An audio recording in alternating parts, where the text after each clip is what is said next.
আসসালামু আলাইকুম। আজকে আপনাদের সাথে একটা হাস্যকর বিষয় শেয়ার করবো আর একটা ইম্পর্টেন্ট কথা শেয়ার করব। তো পুরো ভিডিওটা তো যদি দেখতে থাকেন কিছুটা হলেও শিখতে পারবেন ইনশাআল্লাহ। তো আমি এতদিন ধরে মুরগির খামারে কাজ করতেছি, আমার এইদিকে খেয়ালে নাই এই জালের ভিতরে মুরগির অনেক প্রচুর পরিমাণে ফসম, বড় ফসম, ছোট ফসম, সাদা ফসম, কালা ফসম, অনেক ফসম এই কিনা দিয়ে সারে কোনা দিয়ে সিটা সিটা আছে আর কি মূলত। তো এই কোনাটাতে একটু বেশি, যেহেতু এই কোনা দিয়ে মুরগি বেশি থাকে, কারণ এই কোনাতে একটু ঠান্ডা মান্ডা আছে আর কি, অতিরিক্ত গরম হলে এই কোনাটা থাকে।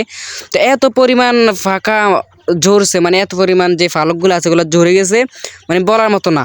ভিডিওতে হয়তো বা দেখা যায় না, অনেক পরিমাণে ফালকগুলো ঝরছে। তো এগুলো আজকে আমি সুন্দর করে পরিষ্কার করে নিলাম।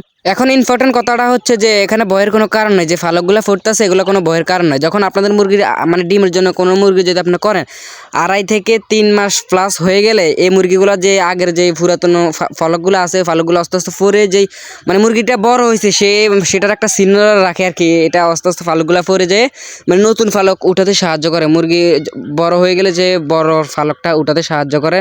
তো এটা যেন আপনার জিঙ্কটিং ব্যবহার করতে পারেন, সুন্দর ফালক যত উঠে, এটার ভয়ের কোনো কারণ নেই। যেহেতু জিঙ্ক খাওয়ান, যেহেতু যে কোনো ওষুধ খাওয়ান এই পশম পড়ার জন্য, পশম এটা ফরবেই। এর কারণ হচ্ছে এই মুরগি বড় হওয়ার একটা চিহ্ন। আর এই মুরগিটা আমার এই কদিন ধরে অসুস্থ, গায়ে প্রচুর পরিমাণ জ্বর। তো আমি একটা নাফা খাইয়ে দিব।